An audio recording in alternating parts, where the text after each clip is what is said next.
Last ஒரு 2 நிமிஷம் தான் படமே. கார்த்தி வந்த சீன் நல்லா இருந்தது. சூர்யா வர சீன் எல்லாம் பீ மட்டும் படமா இது மயிராட்டே இருக்குது படம். இவன் வந்து கூட்டு வந்துட்டான் ப்ரோ, பிரெயின் வாஷ் பண்ணி. எந்த படமே போல ரீசெண்டா வேட்டையன் படமும் போல, சூத்த மூட்டு வீட்டுல இருந்தேன். இவன் இருக்கான் பாரு, ஆன்லைன் டிக்கெட் புக் பண்ண வச்சு 260 ரூபாய் ப்ரோ டிக்கெட்டு. புலா பத்தி இவனுக்கு தான் காசு தரணும், 260 ரூபாய் காசு வேற இல்லை என்கிட்ட. எதுக்கு நான் வந்தேன்? படம் ஃபுல்லா ப்ரோ கத்தினே இருக்கிறான். ஒருத்தனை போட்டு குத்துறாங்க கத்தியால. அவன் ஒரு கயிறை விட மாட்டான், அப்படியே பிடிச்சினுக்கிறான் கயிறை. எதுக்கு பிடிச்சினுக்கிறான் என்ன எதுன்னு தெரியல. கடைசியில அவனே அர்த்தம் செத்துறான், எதுக்கு சாரான்னு தெரியல.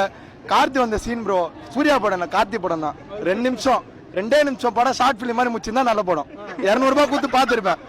எதுக்கு 3 நேரம் தாலி எடுத்துட்டு எனக்கு ப்ரோ. செகண்ட் ஹாஃப் மயிறு ப்ரோ, ஃபர்ஸ்ட் ஹாஃப் ஒரு மயிறு, செகண்ட் ஹாஃப் டபுள் மயிறு. படமே இல்ல ப்ரோ, ஆட்டும் இல்ல, ஒண்ணுமே இல்ல ப்ரோ. தயவுசெய்து அவன் தான் ப்ரோ, சுத்தமா இல்ல ப்ரோ, ஒண்ணுமே இல்ல படத்துல ஒண்ணுமே இல்ல ப்ரோ.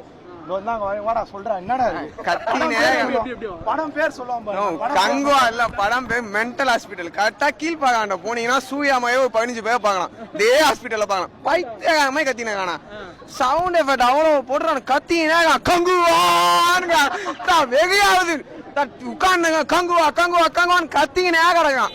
பைத்தியம் அவனே அவன் பேர் கத்திக்கான். லூஸ் குதிமை டென்ஷன் ஆகுது. நானும் சிவாவன் டீம் கையெடுத்து கும்பிடுறேன். தயவுசெய்து அவன் விட்டு அஜித்தோட ஒரு படம் எடுத்தீங்கன்னா அவர் லைஃப் முடிஞ்சிச்சு. எல்லா லைஃபும் முடிச்சு விட்டானா.